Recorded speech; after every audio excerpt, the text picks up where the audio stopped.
Assalamualaikum warahmatullahi wabarakatuh. Selamat pagi teman-teman kelas 7 SMP Lab School VIP UMJ. Apa kabarnya hari ini teman-teman? Mudah-mudahan teman-teman semua dalam keadaan sehat ya. Dan jangan lupa selalu semangat belajar. Alhamdulillah pada hari ini dengan Bunda Widya kita kembali belajar PPKN. Nah, sebelum kita masuk ke pelajaran, mari sama-sama kita buka kelas kita dengan membaca doa sebelum belajar. Bismillahirrahmanirrahim. Rabbi zidni ilman warzuqni fahman. Amin. Alhamdulillah. Nah, teman-teman, kita akan masuk pada hari ini di materi penerapan Pancasila sebagai dasar negara Indonesia. Di minggu lalu kita sudah bahas bersama bahwa BPUPKI itu dibentuk ya, kemudian juga sudah menyelesaikan tugasnya, yakni membuat dasar negara. Kemudian disahkanlah dasar negara Indonesia itu pada tanggal 1 Juni dan diberi nama oleh Insinyur Soekarno dengan nama Pancasila. Nah, teman-teman, hari ini kita akan lebih mendalam lagi nih mengenai kinerja daripada Panitia BPUPKI, kemudian penetapan Pancasila itu sendiri sebagai dasar negara, dan kemerdekaan dari negara Indonesia. Nah, diawali dengan prakata nih teman-teman. Kita sama-sama mengetahui ya bahwa sejarah itu membuktikan ya Indonesia itu bisa memperoleh kemerdekaannya ya berkat kegigihan para tokoh nasional bangsa Indonesia. Nah, dengan gigih berjuang melawan penjajah, berjuang untuk memberikan yang terbaik bagi bangsa Indonesia ya, menyiapkan segala sesuatunya yang diperlukan untuk kemerdekaan Indonesia. Oke, kalau di minggu lalu kita sudah mempelajari tentang BPUPKI. Kalau teman-teman ingat ya, pada minggu lalu kita sudah mengetahui bahwa BPUPKI itu sudah berhasil membentuk dasar negara. Karena tugasnya sudah selesai, akhirnya BPUPKI itu dibubarkan teman-teman ya. Selanjutnya dibentuklah PPKI. Nah, setelah BPUPKI dibubarkan, dibentuk PPKI pada tanggal 7 Agustus 1945. Nah, ada pengumuman nih dari tentara Jepang. Ayo, Indonesia akan diberikan kemerdekaan pada pertengahan Agustus. Maka dibentuklah PPKI. Nah, akhirnya keesokan harinya pada tanggal 8 Agustus, Insinyur Soekarno, Muhammad Hatta, dan Dr. Rajiman itu dipanggil nih oleh Jenderal Besar Jepang ya. Nah, disampaikanlah di sana bahwa Soekarno diangkat sebagai ketua PPKI. Kemudian PPKI boleh mulai bekerja keesokan harinya yaitu tanggal 9 Agustus. Nah, selesai atau tidak selesainya persiapan kemerdekaan tergantung daripada kinerja panitia PPKI. Oke, teman-teman, sampai di sini ya. Wah, pastinya ya, itu tokoh-tokoh bangsa tersebut sangat antusias nih. Kita kemerdekaan sudah di depan mata nih. Jepang berjanji akan memberikan kemerdekaan pada Indonesia di pertengahan Agustus. Nah, tapi apa yang terjadi ya? Manusia boleh merencanakan, tetapi Allah lah yang menentukan. Nah, Jepang itu memanggil Soekarno pada tanggal 8 Agustus ya.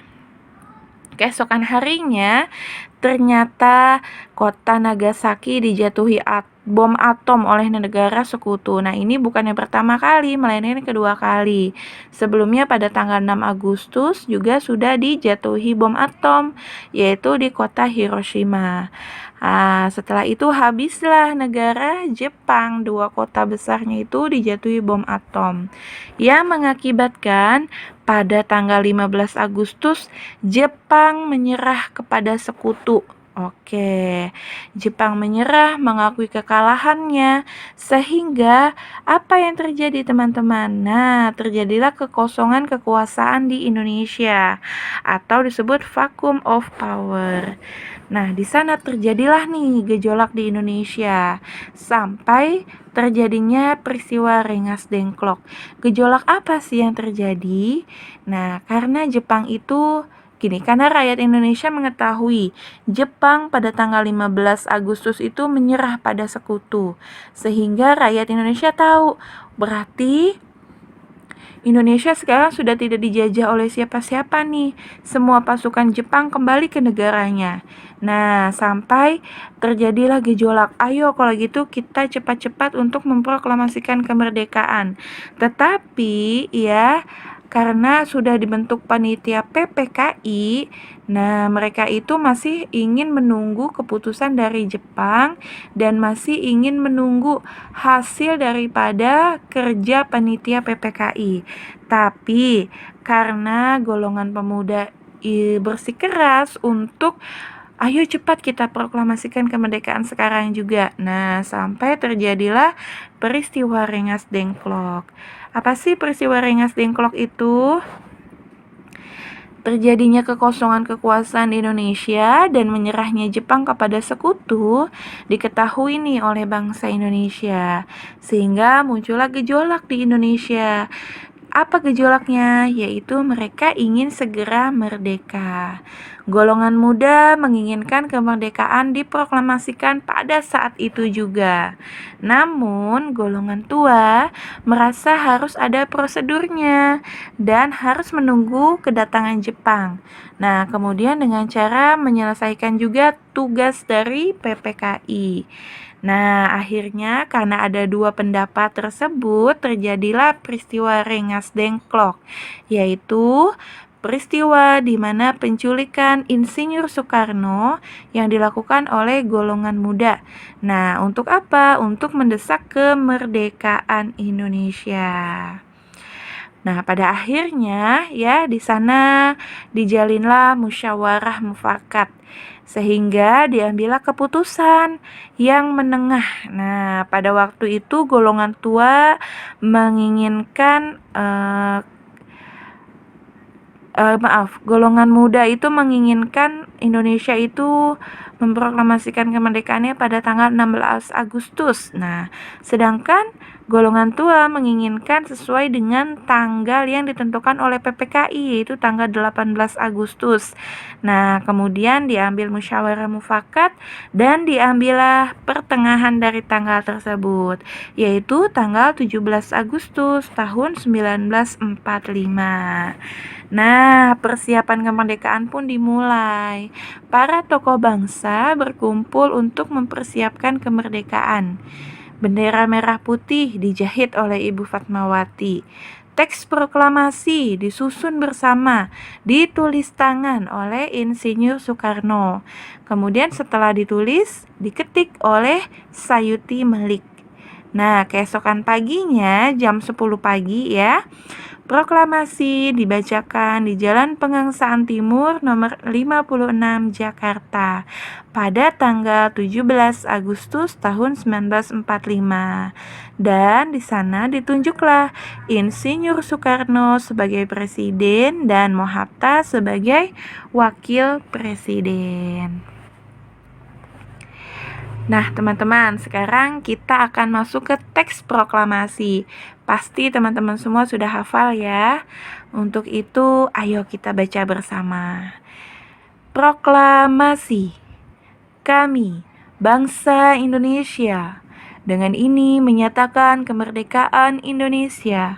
Hal-hal mengenai pemindahan kekuasaan dan lain-lain diselenggarakan dengan cara seksama dan dalam tempo yang sesingkat-singkatnya. Jakarta, 17 Agustus tahun 1945.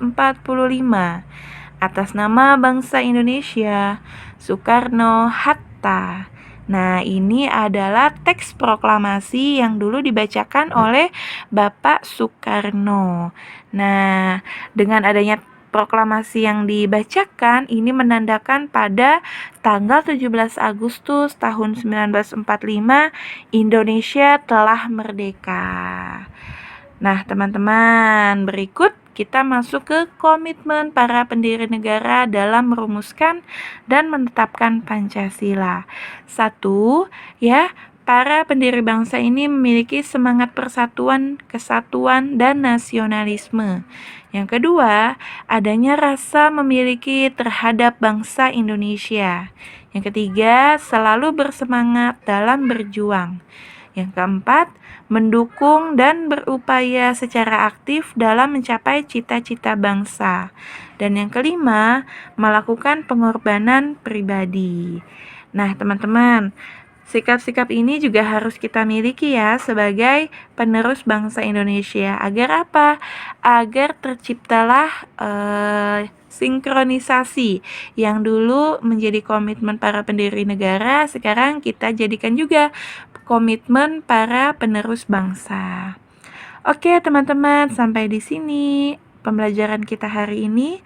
Mudah-mudahan teman-teman semua bisa memahami, dan jangan lupa teman-teman dibaca-baca juga untuk buku paketnya, di garis bawahi yang penting, dan bila ada yang teman-teman ingin tahu atau ingin tanyakan, boleh nanti menghubungi Bunda Widya.